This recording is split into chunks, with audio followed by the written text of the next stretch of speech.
మెయిన్‌గా ఏందంటే sir every year budget అనగానే మనం ఎక్స్‌పెక్టేషన్స్ ఏంటి స్లాబ్ రేట్స్. అసలు స్లాబ్ రేట్స్ ఏమైనా పెరిగాయా? ముందు మనకి 4,00,000 వరకి 0 టాక్స్ ఉండే. తర్వాత 8,00,000 వరకి 5% అంటే ఎవ్రీ 4,00,000కి 5% పెంచుకుంటూ 24,00,000 వరకి తర్వాత నుంచి 30%కి వెళ్తుంది. మోస్ట్‌లీ సార్ నేను చూసిన లాస్ట్ 10 బడ్జెట్స్‌లో అయినా అంతకుముందు ఎప్పుడైనా ఏదో రకంగా డిఫరెన్స్ స్లాబ్ రేట్స్‌లో కొద్దిగా డిఫరెన్స్ తీసుకొచ్చేవారు. 50,000 పెంచేవాళ్ళా ఎంతో కొంత డిఫరెన్సెస్ క్రియేట్ చేసేవాళ్ళు.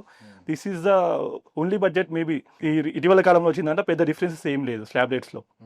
ఏం పెంచము అని ఫిక్స్ అయిపోయారు వాళ్ళు. And standard deduction sir. Basic standard deduction ఒక 75,000 ఉంటది. అది మినిమమ్ 1,00,000 అయినా చేస్తారు అని ఒక ఎక్స్‌పెక్టేషన్స్ ఉండే. సో అది కూడా మనం నిరుత్సాహపడాల్సిందే. ఓకే.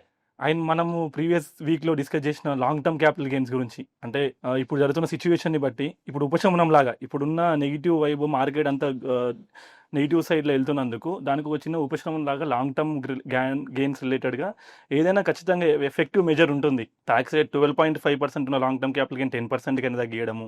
లేకపోతే ఇంకా మన హోప్స్ అయితే ఇంకా 0 ఎగ్జామ్షన్ వరకు కూడా తీసుకెళ్తారేమో అనే పాయింట్‌లో కూడా ఒకసారి డిస్కస్ చేసాము.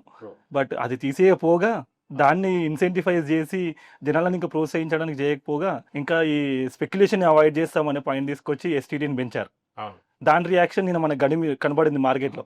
అసలు సండే రోజు మార్కెట్ ఎందుకు ఓపెన్ పెట్టారనేది అర్థం కాలేదు సార్. బడ్జెట్ ఓకే, బడ్జెట్ ఉన్నప్పుడు నెక్స్ట్ డే దాని ఎఫెక్ట్ ఉండేది. బట్ సండే రోజు మార్కెట్ ఓపెన్ పెట్టి మరి దాన్ని మనం నెగిటివ్లో చూడాల్సి వచ్చింది.